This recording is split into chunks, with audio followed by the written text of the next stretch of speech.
Амен. Амен. За бүгдээ сууцгаая. За тэгээд бүгдээ бас биеинтэйгээ минь амжаагүй л мэдлээрээ хажууд байгаа хүнд банда сайн байна уу та таныг харах сайхан байна шүү гэх тээ. Окей. За өнөөдөр бүгдээ хамтдаа нэгэн чухал сэдвээр Бурхны үгийг Библийн ариун бичээсээс бүгдээ суралцах чинь. 1-р Иохан номын 4-р бүлгийн 7-оос 12 дугаар ишлэл байна. За энэ багц ишлэлээр дамжуулж өнөөдөр Бурхан бас бидэнд өөрийнхөө хүслийг, өөрийнхөө үгийг айлднаа гэж би итгэлтэй байна. За 1-р Иохан номын 4-р бүлгийн 7-оос 12. Энэ хайрын тухай байгаа. Бурхны хайрын тухай ярьж байгаа. Агапе хайр гэж талаар маш тодорхой өгүүлсэн байдаг. За би уншия та анхааралтай сонсоорой. Хайрт нөхөд минь. Хайр Бурханаас байдаг тул бие биеэ хайрлцгаая. Хэнийг хайрлах гинөө? Окей. Чи намайг би чамайг хайрлах юм байна гэж хажууд донд байлдаа. Ийм болох юм байх шүү. Ийм юмны тухай ярьж байгаа юм байна шүү. За бие биеэ хайрлцгаая. За цааш нь үргэлжлүүлье. Хайрладаг хүн бүр Бурханаас төрсөн бөгөөд Бурхныг мэддэг. Харин бусдыг хайрладаг хүн Бурхныг мэддэггүй. Яагаад гэвэл Бурхан бол хайр юм. Бурхан цорын ганц хүүгээ энэ ертөнцид илгээсэн түүгээр дамжуулан биднийг амьдруулах зорилготой байв. Бурханы хайр бидэнд ийхүү илчлэгдэжээ. Бид Бурханыг хайрласны төлөө бус харин Бурхан биднийг хайрлаж бидний гэм нүглийн төлөөс болгохоор хүүгээ илгээсэн. Үүнд л хайр байгаа юм. Хайрт нөхөд минь. Бурхан биднийг ингэж хайрлсан учраас бид бие биеэ хайрлах өртөө. Хинч хизээч Бурханыг харж байгаагүй. Гэхдээ бид бие биеэ хайрлахаас Бурхан бидэнтэй нэгдмэл байж түүний хайр биднээр дамжин бүрэн төгс болно гэсэн байна. За Бурханы хайрын талаар энэ маш тодорхой хэд хэдэн чухал зүйлийн тухай өгүүлж байгаа. За энд өгүүлж байгаа зүйлийг харах юм бол нэгдүгээр Бурханы мөн чанар яг юу юм бэ гэдэг тухай хэлж байна. Өнөөдөр хүн болгол өөрийнхөө амьдрал тодорхой хэмжээгээр Бурханы тухай ойлголттой байдаг баг. Яг Христ итгэж хүмүүсийн хувьд бид нэр Бурхан гуравлаар оршдог тийм үү? Есүс эцэг Бурхан, тэ хүү Бурхан, эзэн Есүс Бурханы тухай ярьж байгаа. Ариун сүнс Бурхан гуравлаар оршдог Бурхан гэж ярьж байгаа. Бурхан бол шудраг Бурхан, Бурхан ариун гэж бид нэр үзэж байгаа тийм үү? Өнөөдрийн энэ ишлэлдэр болохоор Бурханы бас нэгэн маш чухал чанар, Бурханыг яг хинбэ гэдгийг тодорхойлсон нэг чанарын тухай өгүүлж байгаа. Энэ бол тэр бол хайр юм а гэдэг тухай өгүүлж байгаа. Тэгээ бид нэр байсагээл яг Бурханы хайрын тухай ярих хэрэгтэй болдог. Байсагээл бид нар Бурханы хайрын талаар бие биендээ сануулах хэрэгтэй болдог. Байсагээл бид нар өөрсөндөө Бурханы хайрын тухай мэдүүлэх хэрэгтэй болдог. Тэгэхээр хайр энэ бол Христ итгэгчдийн ёс суртахууны хамгийн гол суурь байна. Өнөөдөр Христ итгэгч хүний хувьд бид нар ёс суртахуунлаг амьдралаар амьдрэх гэж бодвол хайрын тухай зөв эрүүл ойлголтыг бид нар мэдэх ёстой байх. Хэрвээ бид нар хайрын талаар зөв ойлголтод суралцахгүй бол бидний ёс суртахуун маань энэ бол зүгээр хэлбэр төдий болж эхэлдэг.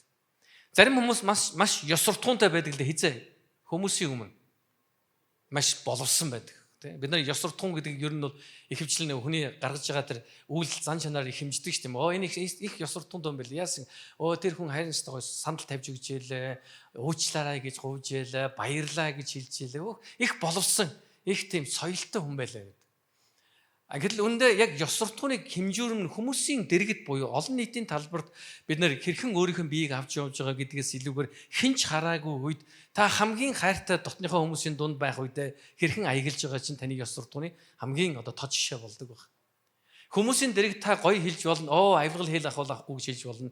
Эсвэл хүмүүсийн дэргэд худал ярьж болохгүй гэж хэлж болно. Ихтэй цаагаараа за яах вэ? Ашигтай юм чинь ганц худлаа ярьчих гэж бодох гэдэг бол таны ёс суртахууны тогтоож байгаа хэмжээг харуулж байгаа гэсэн үг байна, тийм үү? Бид нар өөртөөсөө заримдаа өөрсдийнхөө яг үнэн бодит байдлаас илүү өндөрт өөрийгөө үнэлсэн явж байдаг. Ихэнх хүмүүс. Бүгд хажуу дооноос асуудаа та өөрийгөө их өндөрт үнэлсэн үү үгүй юу? За хүн шууд хажууд хүн асуунгоо тэгсэн гэж хэлэхгүй л баг тийм үү? Ерөнхий бидний хандлага тийм байдаг. Ер нь өөрийгөө арай өндөрт үнэлээд. Өндөрт үнэлдэг маань юугаар илэрхийлдэг гэхээр үргэлж хин нэгэн хүн ямар нэгэн буруу юм үлдэхэд бид нар юу гэж би байсан бол тэхгүй гэж ярьдаг. Энэ ямар мэдрэл муутан нөхөр вэ? Би байсан бол тэхгүй гэдэг. Энэ нэстэ би энэний оронд байсан бол гэж. Энэ маань юу гэж ярьдаг гэхээр бид өөрсдөө өндөрт үргэлж байсан. Яг тухайн нөхцөл байдал та яг яахыг яг үндэ хинч мэддэг. Та өөрөө ч заримдаа мэддэг. Тийм учраас ер нь бол бэрхшээл асуудлыг бид нар юу гэж үздэг вэ гэхээр сайн багш гэж үздэг шүү дээ. Why? Яагаад вэ? Яг тэгвэл бэрхшээл асуудал донд бид нар жинхэнэ өөрийгөө мэдчих эхэлдэг байна. Бүх юм сайхан байх үед эсвэл хэн нэгэн хүн танд гоё үг хэлээд байхад та яадаг? Та сайн л хүн байгаад байдаг үстэй. Гэтэл тантай зөрчилдөх үед, таны хэлж байгаа сандлыг үгүйсгэх үед, таны яг хүсэжсэн боцны дагуу хариу үйлдэл гаргахгүй үед яадаг вүлээ? Бидний дотроос жинхэнэ бие гарч ирдэг баг тийм үү? Тэгэхээр бид нар ёс суртахууны тухай ярмаар байгавал, ялангуяа Христ итгэж хүний хувьд Бурханыг таньж мэдсэн хүний хувьд та ёс суртахууны тухай мэдмээр байгавал, Библийн ариун бичвэрт өгүүлсэн хайрын тухай та мэдэх ёстой. Хайр бол бидний ёс суртахууны хамгийн чухал суурь юм гэсэн. Тэгэхээр бид нар хүмүүсийн өмнө яаж бие авч явах вэ гэдгээс илүүгээр бидний дотор бусдыг хайрлах хайр байгаа юу гэдэг бидний энэ асуултыг бид өөрсдөөс асуух хэрэгтэй болж байна. Хэрвээ бид нар өөрсдөөсөө миний дотор бусдыг хайрлах хайр байгаа гэдгээ харж байгаа үед биднээс гарч байгаа ёс суртахуунлаг сонголтууд шийдвэрүүд маань үүнийгээ дагаад одоо бурхан таалагдсан тэг ёс суртахуунлаг амьдралыг бид нар харуулдаг. Харин бидний дотор хүмүүс намайг юу гэж бодож байгаа л гэсэн айдсаар хүлэгдсэн одоо амьдралын хэм маяг байгаа бол яг үндэ бидний дотроос гарч байгаа бидний амьдралдаа хийж байгаа сонголт маань яг жинхэнэ суурин дээр биш харин энэ бол зөвхөн хэлбэр төдий болж хуурдаг байна гэсэн. Жинхэнэ хайр гэж юу вэ? Тэгэхээр энэ ишлэл дээр хэлж байгаа жинхэнэ хайрын тухай ярьж байгаа. Есүс амиа өгсөн тухай ярьж байгаа. Энэ хайрын тухай ярьж байгаа. Тэгэхээр Есүс Христ өөрийнхөө амийг өгсөн гэдэг бол жинхэнэ хайрын илэрхийлэл юм а гэдэг. Тэгэхээр бид нар зүгээр хүнээс гарах хайрын тухай биш, бид нар Бурханы хүнд өгч чадах хамгийн дээд хайрын тухай ярьж байгаа. Энэ бол агапе хайр юм а. Агапе хайраар бид нар бие бинийгээ хайрлах гэдэг бол Бурханаас бидэнд өгж байгаа хамгийн дээд, хамгийн гайхамшигтай хайр. Хэрэг бид нар өрөөл бусдыг хайрлахгүй бол бидний итгэл бас сул дорой байгааг харуулдаг. Өнөөдөр бид нар өөрсдөө Христ итгэж гэж тунхаглачаа тийм үү? Би Бурханыг мэднэ, би Христ итгэж байгаа, би олон жил сүмд явсан гэж хэлсэн хэрнээ бусдыг хайрлах хайр, өрөөл бусдыг хайрлах хайр нь суралцахгүй байхаваас бидний итгэл сул дорой байна гэсэн үг. Бидний магадгүй бидний зорилго, бид нар итгэж байгаа гэсэн бидний итгэлийн манд зорилго зөвхөн Бурханыг өөрийнхөө амьдралд ашигтай байх, зорилготой байх, боломжтой байдаг. Бидний итгэлийг хүчтэй болгодог хүч бол хайр. Гайхамшиг бэлэг тэмдэг бидний итгэлийг хүчтэй болгодог юм а. Бид нар Библийн түүхийг шарж байгаа. Библиэлд эзэн Есүс Христ хичнээн олон гайхамшиг бэлэг тэмдэг үлдсэн. Түүний апостолууд, элчнэр хичнээн олон гайхамшиг бэлэг тэмдэг хийсэн. Тэд нар гайхамшиг бэлэг тэмдэг хийсэн учраас хүмүүсийн итгэл илүү хүчтэй болж ясныг бол бас тийм биш. Харин ч гайхамшиг бэлэг тэмдгийг амссан хүмүүс эргээд Есүс Христийг барь загалмаад цовдлсон юм а. Гайхамшиг бэлэг тэмдэг бол бидний хүчтэй болгодог зүйл биш ээ. Харин бидний хүчтэй болгодог зүйл бол хайр гэдгийг бид ойлгох хэрэгтэй. Уурлаж болно хүн. Уурлаж болно. Тийм үү?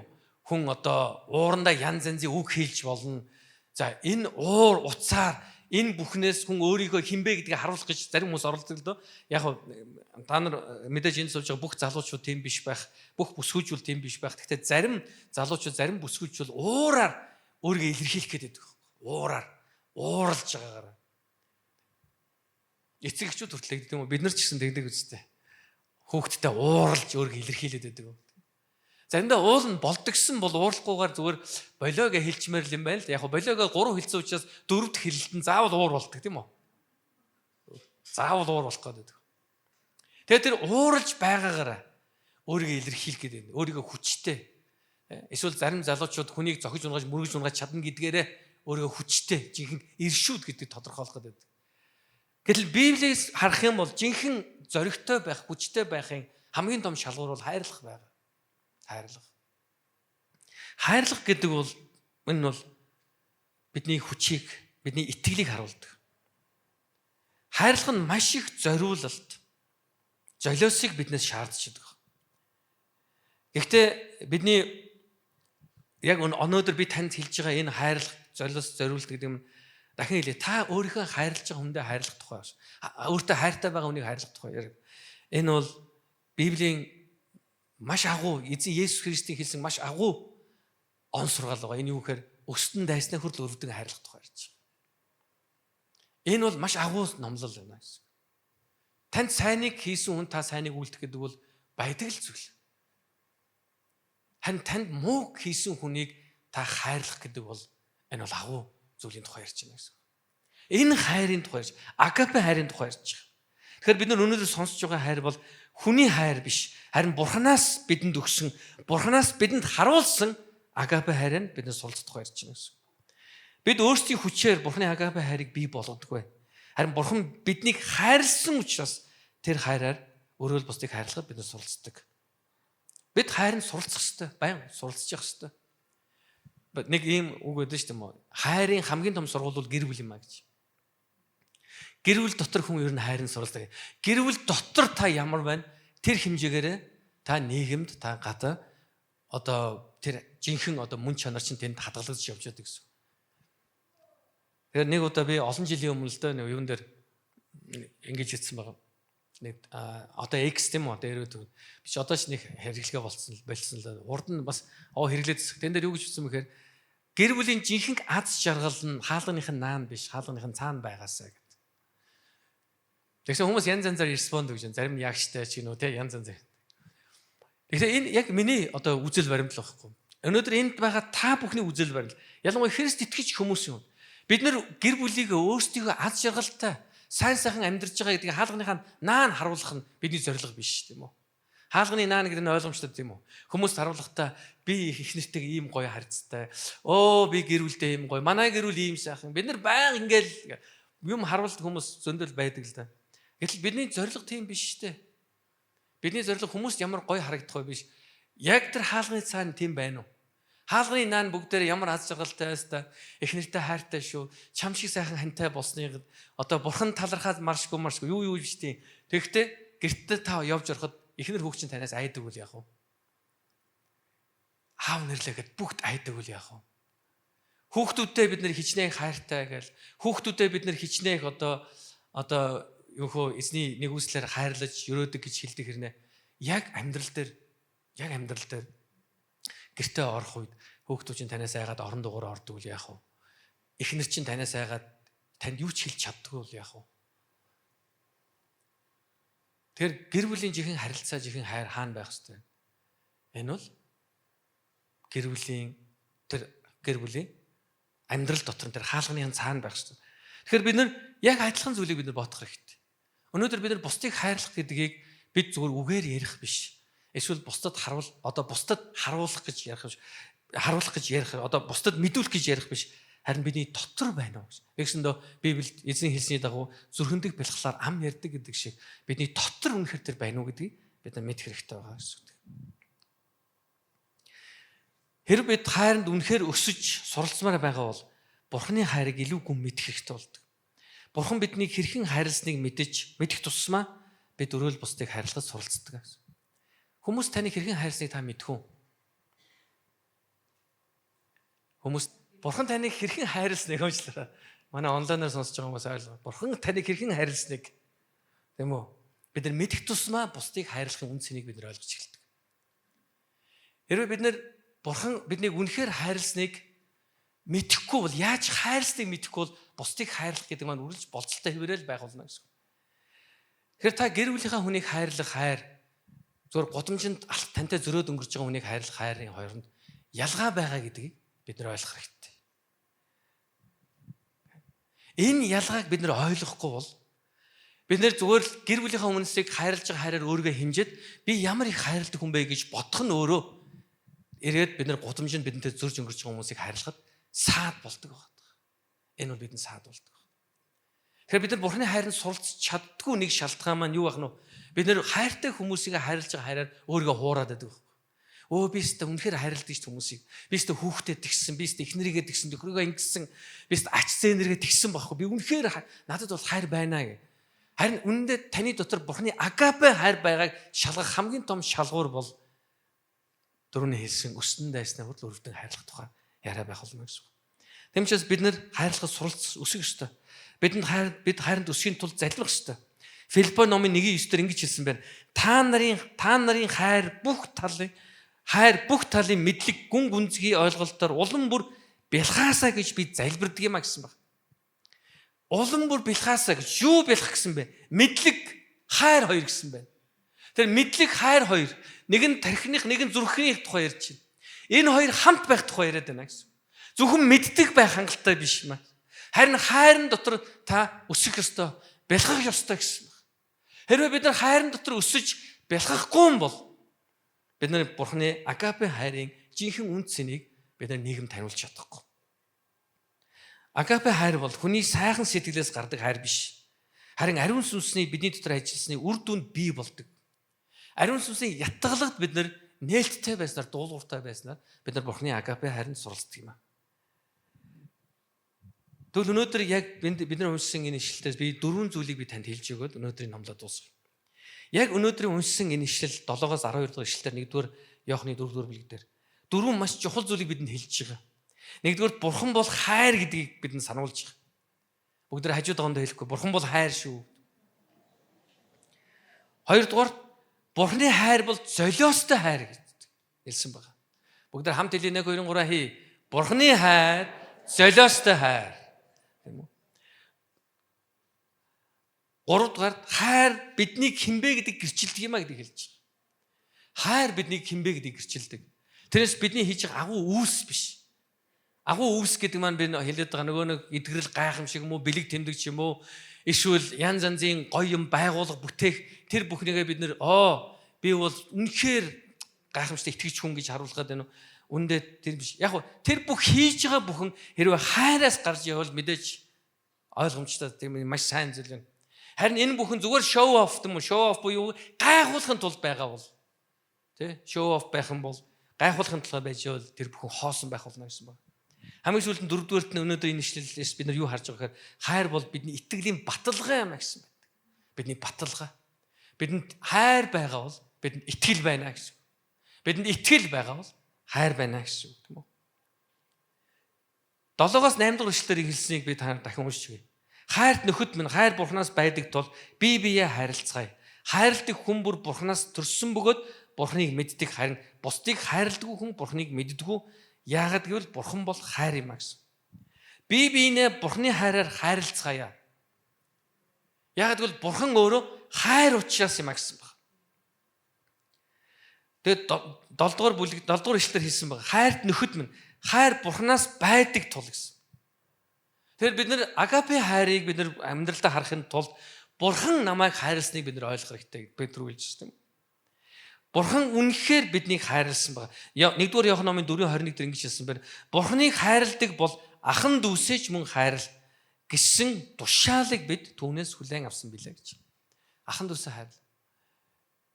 Бид Бурханд хайртай гэж хэлж болно л доо. Хэцүү биш тийм үү? Энэ нэг хүн бүгд хамт намайг дагаа хэлээрээ хэлвэл хэлнэ тийм үү? Бүгд хамтдаа Бурханд хайртай гэж хэлье гэдэг. Нэг хэцүү биш. Бурхан би танд хайртай. I love you God.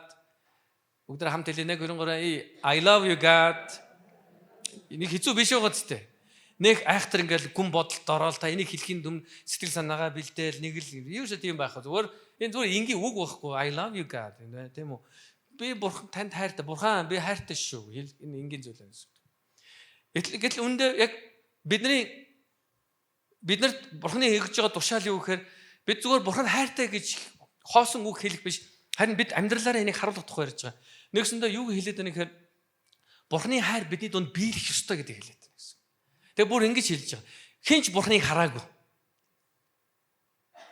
Харин бид биенийгээ хайрлах юм бол Бурхан бидэнтэй нэгдвэл байх болно гэсэн. Одоо ханагт Бурханыг харуулах хамгийн том үүс юу гэж хайрлах. Яг гэвэл Бурхан бид хоёр нэг болж байгаа учраас би хайрлаж байгаа үед Бурхан надтай нэгдвэл байна гэж. Бурхан надтай нэгдвэл байх үед хүмүүс хайраар дамжуулж Бурханыг бидний амьдралаас харах болно гэж. Мэдээж бид нар хүмүүс та Бурханыг мэдмээр нөө мэдмээр дээшээ хардаа хинч харж чадахгүй тийм үү? Дээшээ хараад Бурханыг харсан хүн байна уу? Байхгүй. Тэ. Харин хүний амьдралаас Бурханыг харсан хүн байна. Би нэг номлогчийн одоо би мартчихсан нэг Солонгос хүний ном байсан. Олон жил баг 20 жилийн өмнө уншижсэн. Тэрэн дээр тэр хүн Бурханы хайрын тухай маш гоё нэг зургал үзүүлсэн байхгүй. Тэр нөхөр уйман өвчтэй хүмүүсийн дунд үйлчлээд ажиллаж исэн байна тэр хүн. Тэгээ уйман өвчтэй хүмүүсээр хар уйман өвчин ч яг нэг хүмүүс ингээл хамар ингээл эрэхт ингээл салж унаад идэг юм биш яг би яг тэр өвчнийг бүр сайн тодорхойлж мэдэхгүй л дээ. Гэхдээ яг ямар ч хэлсэн тэр хүний ингээд биеинд өөрчлөлт ямар юунаас ч болдгийн те нэг өөрчлөлт ороод ингээд биеинд нь маш их одоо зарим нэг эрэхтнүүд нь ингээд устдаж өгөө болдог яг тийм юм болдгийм байлаа. Тэгсэн тэр хүн яасан гэхээр Бурхны хайрын гарыг би атгаж үтсэн юм а гэдэг гэсэн мэлөө нэг ийм их утгатай юм шиг. Тэрний бас инхээр адилхан өвчтөй, уян өвчтөй тийм үү? Адилхан ингээд өвчтөй мөртлөө бие биендээ үйлчилж байгаа тэр хүмүүсийг хараад энд Бурхан л энд өөрийнхөө хайраар үйлчилж байна гэж. Тэгэд эрүүл хүмүүс ийм өвчин тусахгүй гэдгээс үл хайгаад бас тэдний дунд очиж үйлчилж байгааг харахтаа тэр Бурхан тэр агапе хайраараа тэр хүмүүст хүрж байгааг харсан байна.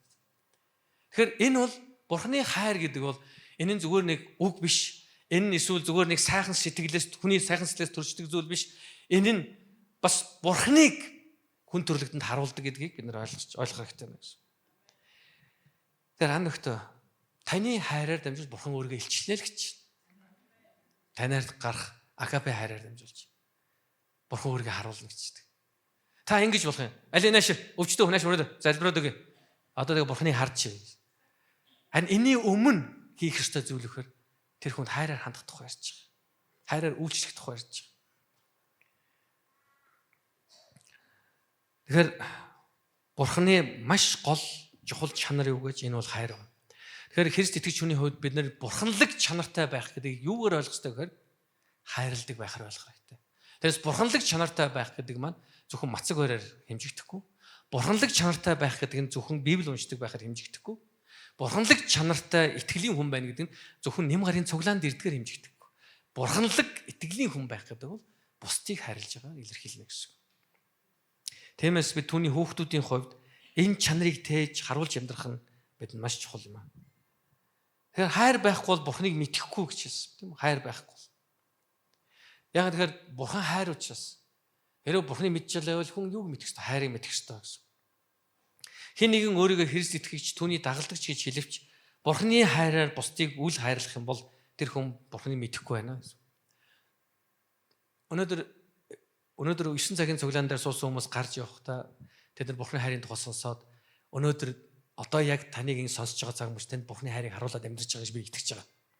Одоо 11 цагийн хүмүүс маань та нар бас энэ өнөөдөр номлыг сонсож гарч явахдаа 1 цагийн номлыг сонсож байгаа хүмүүсийн тэд нар номлол сонсож явах үе та тэнд юу хийж явах нь вэ?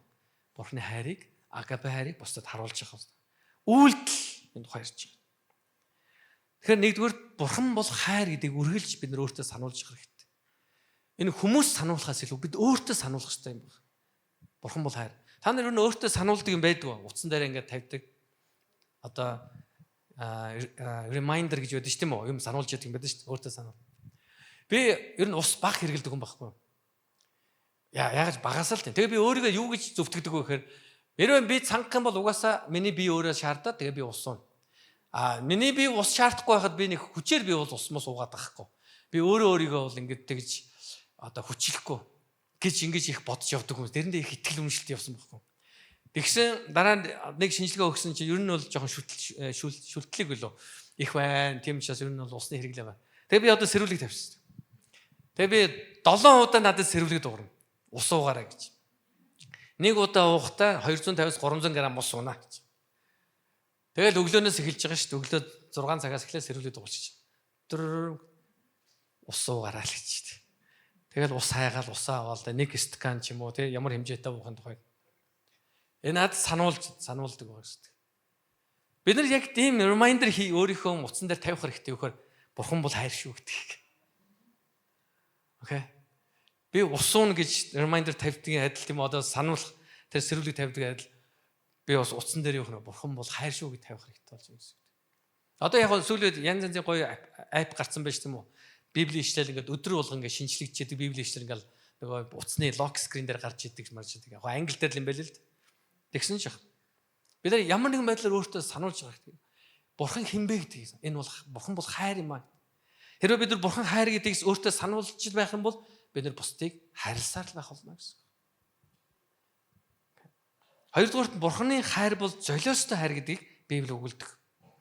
Бурхан ингэж хэлсэн 9-11 дэх эшлэлээр Бурхан цорын ганц хүүгээ энэ ертөнцид илгээсэн түүгээр дамжуулан биднийг амьдруулах зорилготой байв. За энэ маш чухал амьдруулах гэдэг нь зүгээр энэ дэлхий дээр амьдрах тухай биш. Бурхантай мөнх байх тухай нэгсэндээ Бурханаас бидэнд өгсөн амийн тухай ярьж байгаа шүү тийм үү? Тэгээд түүгээр дамжуулан цааш нь биднийг амьдруулах зорилготой байв. За тэгээд цааш нь Бурханы хайр бидэнд ийхүү илчлэгдэж байгаа. За яаж илчлэгдсэн бэ гэдээ одоо хэлэх гэж байна. Бид Бурханыг хайрсны төлөө бус, харин Бурхан биднийг хайрлаж бидний гим нүглийн төлөөс болохоор хүүгээ илгээсэн үүнд л хайр байгаа юм.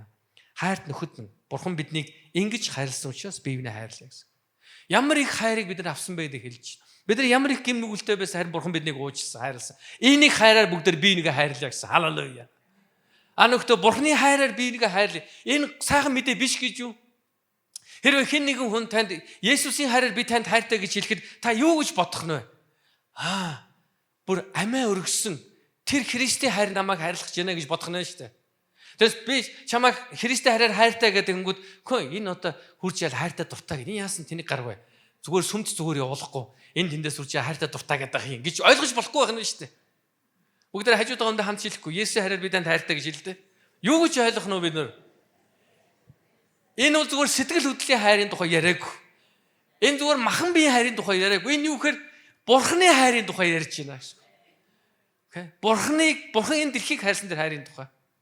Есүсийн хайраар би танд хайртай гэсэн дууг та нарт мэдэж гэнэ үү? Санаж гэнэ үү? Тэгээ би одоо дуулна гэж юу яах вэ? Гэхдээ би дуулъя заяа. Окей. Би дуулахаар зүгээр ая байгаа гэдэгт нь итгээрэй та нар. Би бол шүлгийг бол их гой тод бол хэлчихнэ.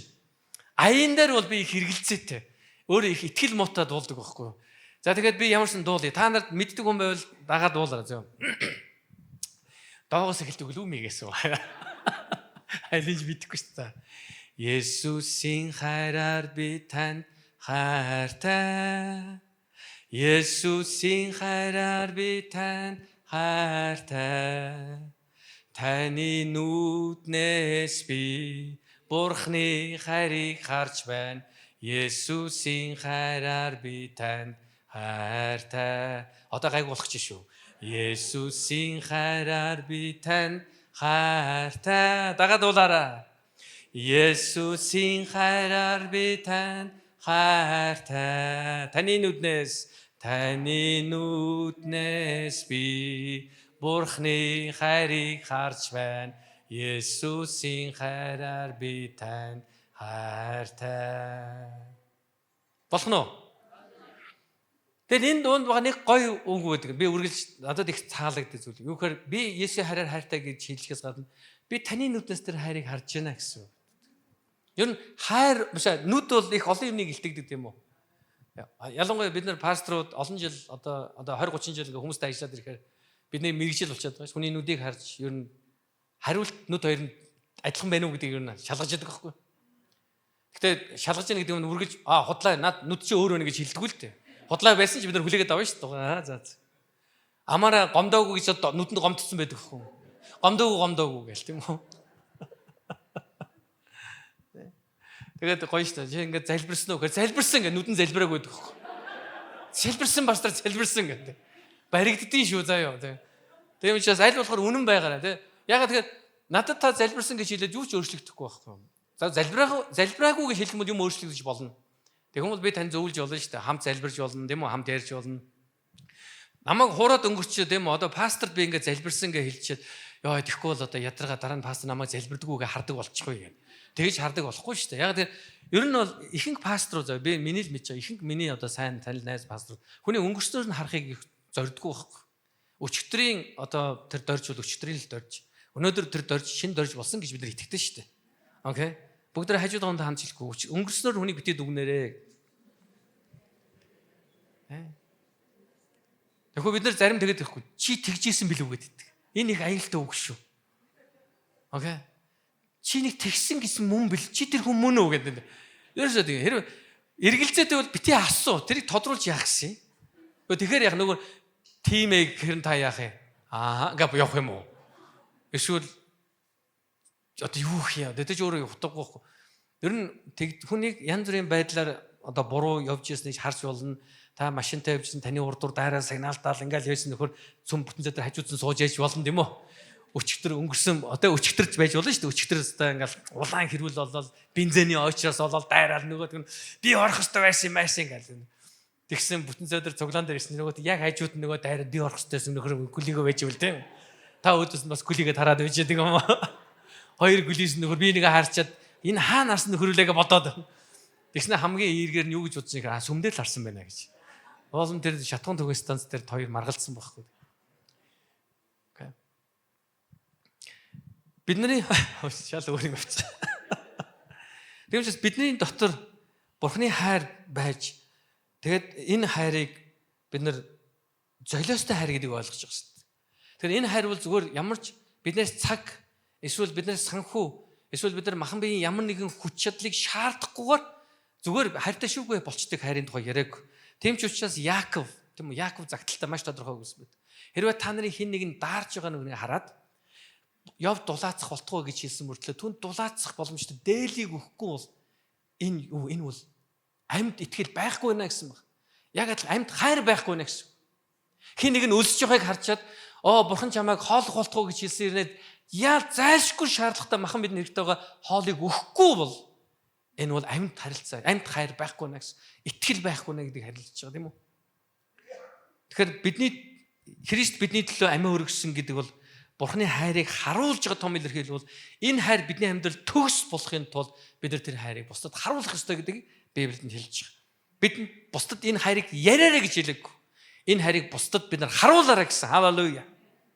Ярих бол амархан. Харин харуулах хэцүү. Тийм учраас энэ бол золиостой юм. Энэ хайр, агапе хайр биднийг үргэлж үйлс рүү дагуулж идэг баг. 1-р Иохны 3:18 дээр ингэж хэлсэн байдаг.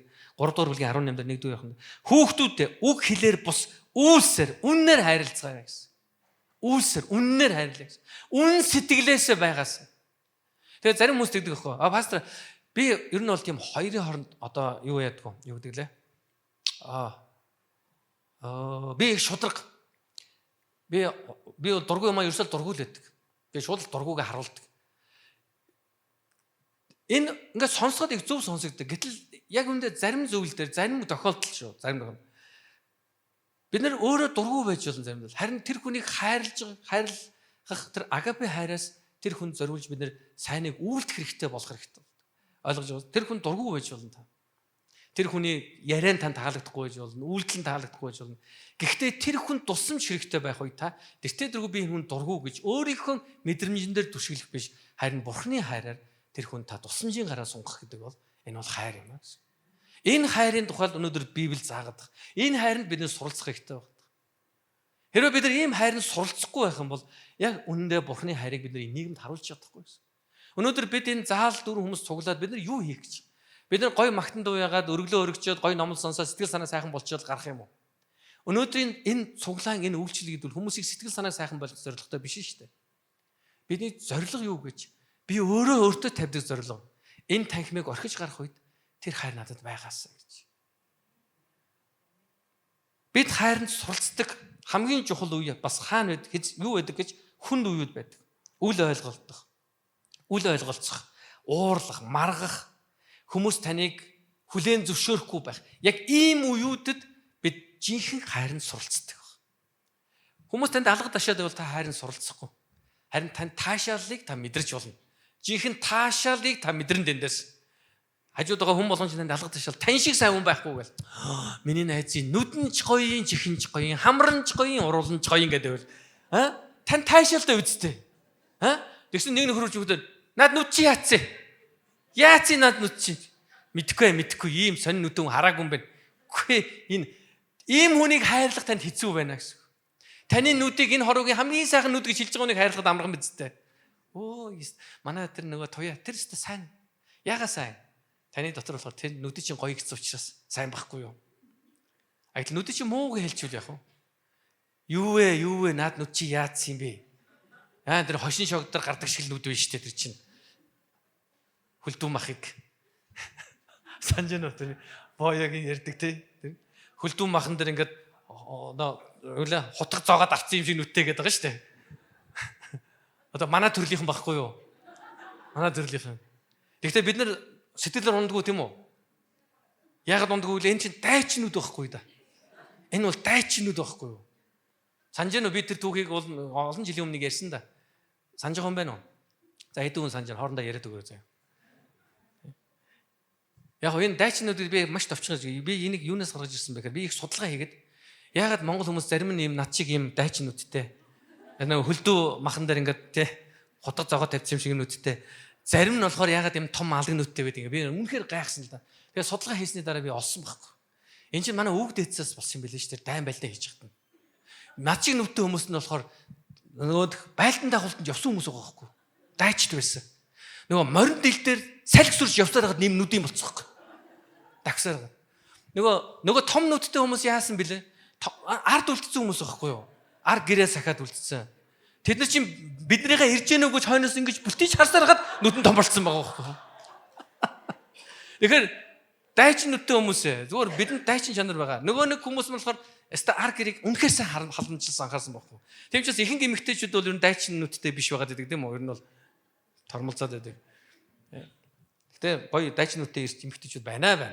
Байлдан дагуулдаг тийм үү? За тэр хүн биднийг магтаад байх юм бол бид нар дуртай л байдаг.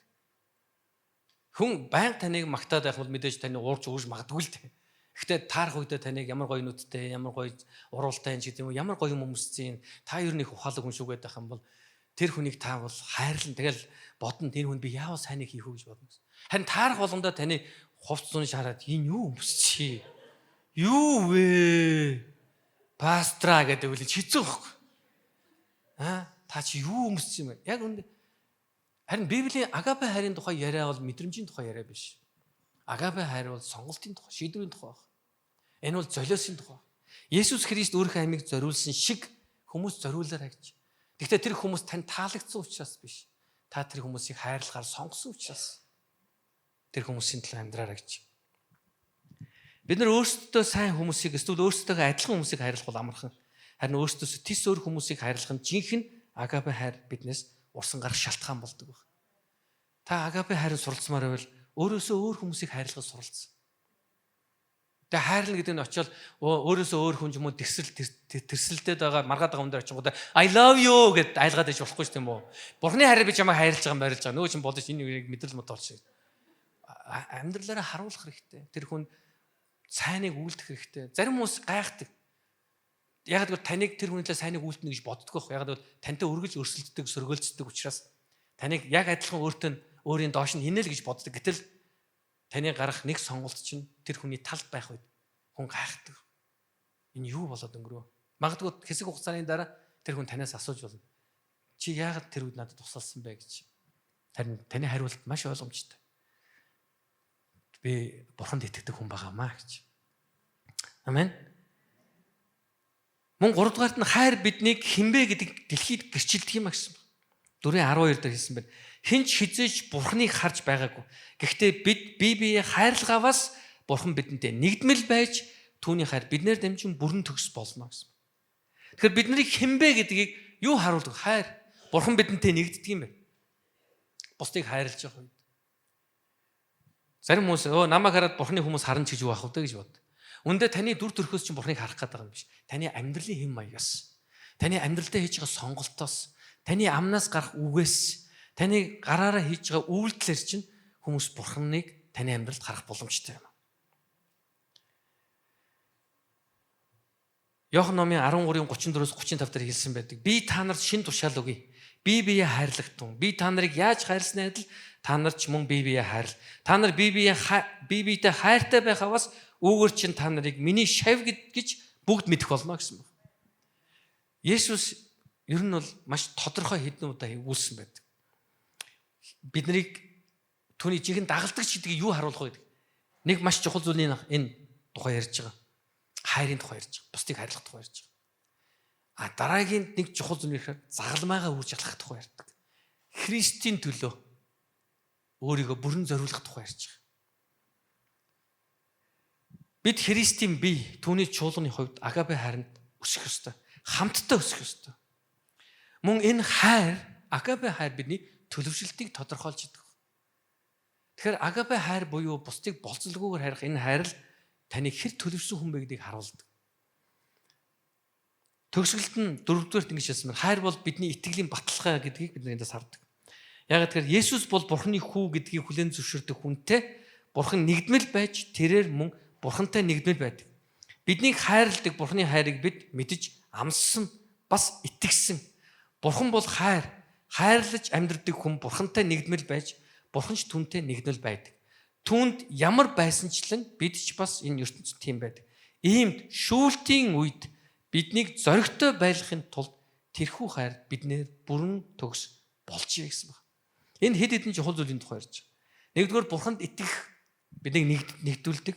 Хоёрдугаар бурханд итгэсэн итгэлээ хайраар харуулахад бурханы нэгдмэл чанар бас бидний амьдралд илэрхийлэгдэх юм аа гэж тухай ярьж байгаа. Есүсийг бурханы хүү гэдгийг хүлээн зөвшөөрөх. Тэгээд бид нар Есүсийн хайраар бусдыг хайрлах үед бурхан биднийг нэгдмэл байдаг. Та ингэ бодохгүй таныг хаанч явж исэн одоо юу гэдгийг тантай тусламж хамт байгаа гэдгийг та мэдэх гэдэг бол өөр. Яг энийг би хамгийн энгийнээр юутай холбож ярьж болох вэ гэхээр одоо өдөр тутам бидний амьдралд маш их одоо шаардлагатай байдаг санхүүтэй холбож. Та банкны чинь карт тантай хамт явж байгаа байнга. Тэгвэл зүгээр хоосон карт биш заяа. Өдөр бүр зарцуулах хэрэгтэй. Хэдэн төгрөг байх вэ? 5 сая төгрөг. За, таны лимит чинь 5 сая төгрөг. Хэрвээ хэн нэгэн хүн танд тийм карт өгвөл танд ямар байх вэ? За, энэ карт. Гэхдээ өдөр 5 саяас дээш зарцуулахгүй шүү. 5 саяын эрэхтэй шүү. Гэхдээ өдөр бүр зарцуулж болно 5 сая. Танд ямар санагдах вэ? Зарим нь 5 сая маа энэ жижигэн сонсогдоод байна уу? Мөн ингэж ах зарим. За нэргэн шүү дээ. Мэдээж 5 сая бол их бага мөнгө бол биш. Энэ бол их мөнгө. Өдөр бүр штэ гэхдээ. Тэгээд тэр карт чинь танд явж явахад та ямар сэтгэл хангалуун явна гэж. Айхгүй байхгүй. Дэлгүр орох уу? Орё. Хоол идэхгүй. Идэ. Хамгийн гой хоолны газар орё. Яагаад тэгэхээр танд карт чинь байгаа. Та карта гэртээ орхицсан явж исэн. Тэгсэн хүн хуржингүүтээ хөөе дэлгүр орох уу? Карт. Та тэгж үзсэн үү? Ялангуяа одоо сүүлийн үед бол утас тийм болсон ш тийм үү? Утсаа орхичоод гэрээсээ гарангууд асуудал болдог үстэй. Хэрвээ боломжтой бол бүгд явж ичээд буцаад утсаа л авна. Ягаад утсан дотор чинь бүх юм байгаа учраас тийм үү? Карт марч бүх юм байна шүү дээ. Энэ мэдрэмжийг би танд мэдрүүлэх шин. Та яг цалин буусны дараа ч юм уу? Яг гой мөнгөтэй орлоготой болсны дараа та гудамжаар алхчихсан тэр алхалтай юм санаж гинөө. Би юусаа тийм мэдрэмжийг ирсэн мартахгүй гоё байдаг. Яа ингээд карт нь мөнгөтэй тий гоё цалин байлан буудсан нэг өр шир багтай антер байх үед их гоё явна шүү дээ. Тэгэл дэлгүр мэлгүрлөө юм хараал тийм үү? Эдэлс бол юм хараал. Энд авчгаар юм юу вэ гээл тийм үү? Орж зоригтой орж өмсөж үзээл. Яг мөнгө байгаа юм чинь гэж бодож штэ. Мөнгөгүй үед хүмүүс ингээд дэлгүр дагуулаа явчих чинь хэцүү байдаг байхгүй. Ялангуяа ингээд гадаад мадаад ингээд үйлчлэл явж байгаа зарим нэг итгэгч нар ингээд пастор ингээд дэлгүр орё гэж гүүж хийж болдгоо зааж болдгоо дагаал яваал. Тэгээ энийг их хэцүү байдаг байхгүй. Ягаад тэгэхээр ягаан хэцүү байдаг гэхээр би мөнгөгүй орохгүй хэлээд ах хэцүү. Тэгээ мөнгөгүйгээ хэлээд байгаа нөгөө чи би аваад өгье гэж хэлчихээр. Ер нь бол ихэнх гадаад одоо байгаа хүмүүс тэгж хэлдэг байхгүй. Пастор би аваад өгье. Тэгэхэд байн хүнээр юм ахуулаад байдаг тийм донтоо нөхөр шиг тийм үү. Хүн юм явъя гал дагж яваал баярлж яваал энийг ч авмаар энэ тэрийг ч авмаар ингээд тэгж одоо хүмүүсийг ашигламааргүй шүү дээ. Тийм учраас ингээд мөнгөгүй гэдгээ хэлж болдгоо. Тэгээд явж тэгээ пастор гоё хоолнд орё гэхээр зааж хийж болдгоо, өгөөж хийж болдгоо. Ер нь заримдаа тийм төвөгтэй үе байдаг. Яг ойр дотны найз нөхдөд хамаагүй л дээ. Тэгвэл одоо жишээл насаа пастор ч гэдэм үү, отгоо пастор одоо манай пастор ч тэд нар явыг бол тэд нар шууд даана гэж би шууд ойлгоно шүү дээ. Энэ даана. Тийм учраас ерөөсөө санаа зовхон бох. Би мөнгөтэй ерөөсөө хамаагүй бох. Гэтэл тийм ойр дотны харилцаатай биш тийм хүмүүс ингээд хэлэхээр хэцүү. Ягаад өөрт байгаа юм. Тэгэхээр энэ мэдрэмжийг би ягаад танд яриад байна гэхээр Бурхан тантай нэгдмэл байна гэсэн мэдрэмж яг адилхан байх хэрэгтэй байх биднэрт. Бид картанда мөнгөтэй дэлгүүрээр алхаж юу авах вэ гэж бодож байгаадаа л бид Бурхан надтай хамт байгаа, нэгдмэл байгаа гэсэн итгэл дотор би хэнд сайныг үлдэхгүй, би хэнийг Бурханы хайраар хайрлах уу, хэнд Бурханы хайрыг мэдүүлэх үү гэж явах гэдэг чинь өөрөө энэ гайхалтай байхгүй. Энэ таны карт ерөөсөө хамаатай биш. Энэ таны зүрх сэтгэлтэй холбоотой. Бурхан тантай хамт байгаа. Тэгэхээр Бурхан тантай хамт байгаа гэсэн мэдрэмжийг та дандаа ингэж бод. Unlimited credit card биш кредит биш заагүй. Зүгээр яг одоо unlimited card данстай явж байгаа. Тэр хүний төсөөллийг та өөртөө байлгах хэрэгтэй. Бурхан тантай хамт байгаа. Хизээч үл дуусах. Тэр Бурхан тантай хамт байгаа. Амен. Тэр агуу хязгааргүй хайр, үл дуусах хайр, тэр уудам хайр Бурхан тантай хамт байгаа. Тэгэхээр бидний дотор байгаа Бурханы хайр бас бидний итгэлийг ажилуулж яадаг. Тэгээ Библийг сонирхолтой хэлсэн. хайраар дамжуулан ажилладаг итгэл гэж хэлсэн байдаг. Тэр итгэл хайр хоёр хамтдаа байдаг гэдэг нь ойлгох хэрэгтэй. Хэрвээ танд үнэхээр итгэл байгаа бол танд бусдыг хайрлах хайр байх бол. Тэгээд танд итгэл хайр хоёулаа хамт байвал Бурхан тантай хамт нэгдмэл байгаа гэсэн. Та зовлонгийн гүнд унсан ч бай, алдар одоо амжилтын оргилд гарсан ч бай, Бурхан тантай нэгдмэл байгаа. Таны хүссэн болгон биелэхгүй байсан ч Бурхан тантай нэгдмэл байгаа. Энэ үед нөгөө мэдрэмжээ бүү алт. Нөгөө картын мэдрэмжээ Бурхан хамт байгаа. Хүмүүс амьдралыг янз янзаар хардаг. Ирээдүйг бид нар мэдэхгүй. Ирээдүйд юу ч болж болно бүү мэд. Сайн нэг хэсэг бензин тасарсан шүү дээ. Нэг хэсэг ч одоочсон бас асуудалтай байна л да. Ингээл ойчрлоо. Тэгэд 10 сард юу болох, 9 сард юу болох бүү мэд. 10 сар март бүр бензингүй болчих юм бол бүү мэд. Тэгээ би өөрөөсөө ерөнхийдөө ингэж асуудаг. Хэрвээ тэгвэл яах вэ? Тэгвэл нэг морь малны юм бодно доо гэж тийм. Ягаад тэгэхээр би нэг юм маш их итгэлтэй байдаг байна. Энэ нийгэмд болох ямар ч хямрал бай. Зөвхөн надад зохиолдог хямрал биш. Энэ улс үндэстэн нийгэм тэр чигээрээ тэр хямралд өртөх болно. Тэрийг давхын тулд улс үндэстэн тэр чигээрээ хамтдаа ажиллах болно гэсэн. Тэгэхээр энэ ганцхан миний асуудал биш байхгүй. Тэгээд зандаа бид нар зөвхөн өөр төр тусгаж бодож болохгүй тийм үү? Яа бензэг болч одоо би яана гэж бодож болохгүй. Яах вэ? Тэгээд очирлол үзтээ би хэд хэд удаа 5 цагт босч очирсан. Их амжилттай очирсан. Тэг нэгэн дээр нь бүр дүүргээд авцсан байхгүй. Яг дүүргдгүү гэж штэ. Бурхны нэг үслэр. Тэгэхээр анөхтөө бид нар бодох ирээдүгөө үргэлж харах. Бурхан надад хайртай учраас. Бурхантай би нэгдмэл байгаа учраас. Би орсон ч өрөөгдөн, би гарсан ч өрөөгдөн, би хотод өрөөгдөн, би хөдөөд өрөөгдөн. Амен. Халелуя. Хэмчээс би хаач байсан Бурхан надтай нэгдвэл байх гэсэн энэ ойлголт, энэ итгэлээр бид нар амьдрах хэрэгтэй. Ирээдүйдээ бид нар ковид үеэр бас их хайсан биз дээ. Одоо яах вэ гэж. Даваал гарсан шүү дээ. Энэ бензиний асуудлыг даваал гарна. Амен. Дараа нь дахин асуудалтай болно. Даваал гарна. Яагаад? Бурхан бидэнд хамт байгаа учраас. Бурхан бидний хизээч орхихгүй. Тэр хизээч биднийг хаяхгүй гэсэн. Биднийг мартахгүй гэсэн. Еврей 13-ийн 5 дугаар ишлэлээр. Тэгэхээр жинхэнэ итгэл хайраар дамжуулж ажиллаж яадаг. Бурхан бид надад хайртай гэдгийг мэдэх тусмаа бид нэр ирээдүйд улам итгэлтэй болдог. Бурхан үнэхээр хайртай юм чи. Надад хайртай юм чи. Тэгээд өнөөдрийнхөө номлын төгсгөлд би энэ саяны бүх хэлсэн зүйлээ ингээд базж хэлж гээд. Агапе хайр нь Бурханы хайрыг бид хэр их мэдэж ариун сүнсний ятгалаг дуулууртай байж Христийн зан чанарыг бичвэрээс суран дуурайх тусам энэ хайрын дотор бид өсч чаддаг баг. Дахин хэлье. Бид нар энэ агапе хайранд хэрхэн өсдөг вэ гэхээр Бурханы хайрыг мэдэх тусмаа ариун сүнсний ятгалан дуулууртай байх тусам бидний дотор төрж байна. Христийн зан чанарыг бид нар бичвэрээс суралцах тусмаа энэ хайранд бид өсч чаддаг баг. Энэ хайранд өсөх тусам бид нар уучилдаг, бид нар хайрладаг, үйлчилдэг, бид нар золиос гаргадаг хүмүүс болдог. Бидэнд ашигтай хүмүүсийн төлөө биш. Бид хайрлсан хүмүүсийн төлөө гаргадаг гэсэн үг. Тийм учраас хайрлах энийг ялгааг ойлгоо. Ашигтай байх гэдгээс илүү хайрлсан байхад бидний сонголтын тухай ярьж байгаа шүү. Тэгээ бүгдээрээ өдөр бүр Бурханы хайранд суралцсан, өрөөл бусдыг өөршигөө хайрлцгааж жихэн эх оронч Монгол хүн байна. Төлөвшөөсцгөө. Амен. Бүгдээрээ босцгоё.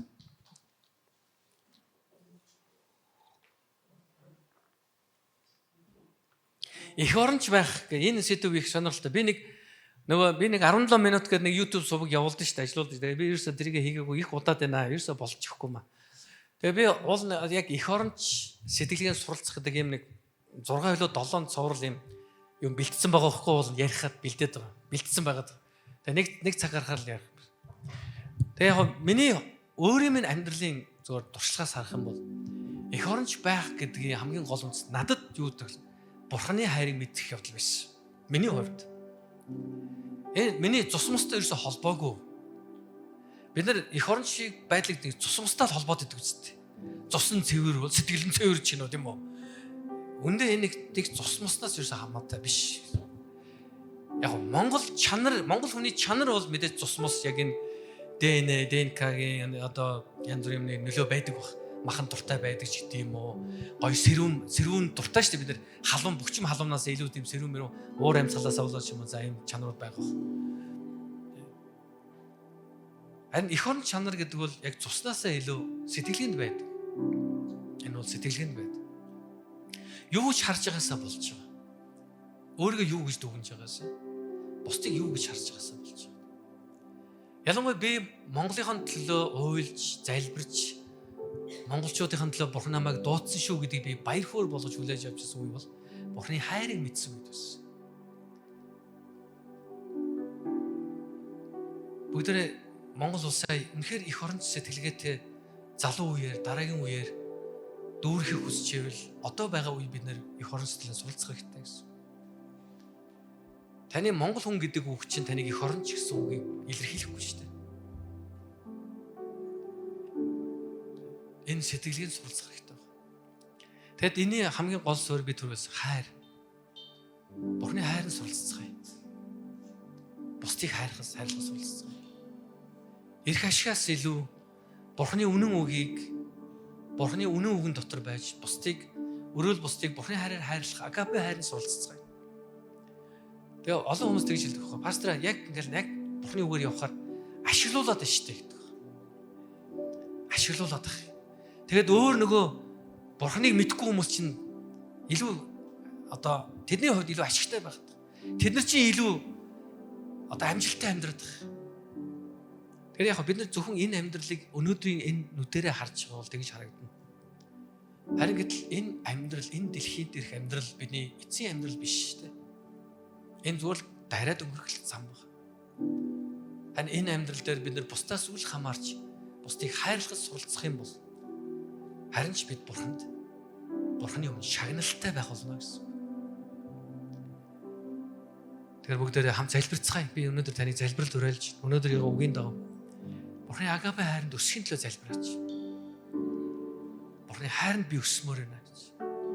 Би үнэхээр Бурханы хайранд өсмөр, би агапе хайранд өсмөр. Би болцолгүйгээр би бусдыг хайрлахад би суралцмаар байна. Би бусдыг шүүдэг биш. Бусдыг буруутгахыг урдл болгодог биш. Бусдыг хайрлахад намайг сургаж өгөөч. Зөвхөн надад ашигтай хүмүүсийг биш. Бүр эзний хийсэд өстөн дайсны хүртэл хайрлах тийм хайрын суралцах юмсан гэж. Ирэх ашигаас илүү эзний үгийг чухалчилдаг итгэлийн хүч байхын төлөө бүгд хамт залбирцгаая. Халелуя. Их эзэн минь танд баярлалаа. Бидний агуу эзэн минь бид таны хайрыг суралцмаар байна. Өдөр бүр бид таны хайрыг суралцмаар. Үнэхээр таны хайрыг суралцмаар эзэн. Та биднийг таны хайр дотор өсгөхөд туслаач. Халелуя Иесус. Ора башкила. Халелуя Иесус. Үнэхээр та сурч өгч Иесус.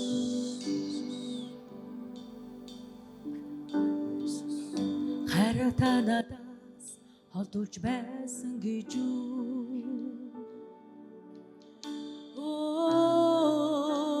гизээ таны хязгааргүй хайр намайг үргэлж түрсэн харцаа та надаас буруулж байсан билүү гүн харанхуй сүдээр тусан цоргаан замэд гэрэлгээ та зэслэнтэй Сэтэл болаа агуу хайртаны утаач зүрлэшгүй хайртаны утаач зүрлэгдэмгүй Тостогостор алдрын эзэн яраадар цахас ядагчэзэн энэрдэг ослын эгдэшгүй хаа Сэтэл болаа агуу хайртаны утаач зүрлэшгүй хайртаны утаач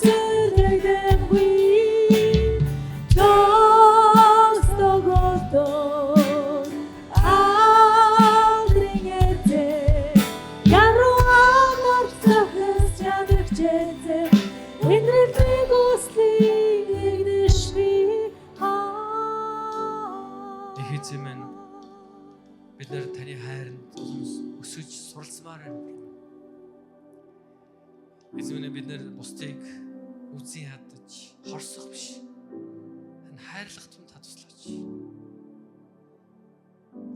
Эзэн минь бид нар бусдаас өш шонзон авдаг биш. Харин таны агуу хайраар уучлдаг байхыг хүсэж байна.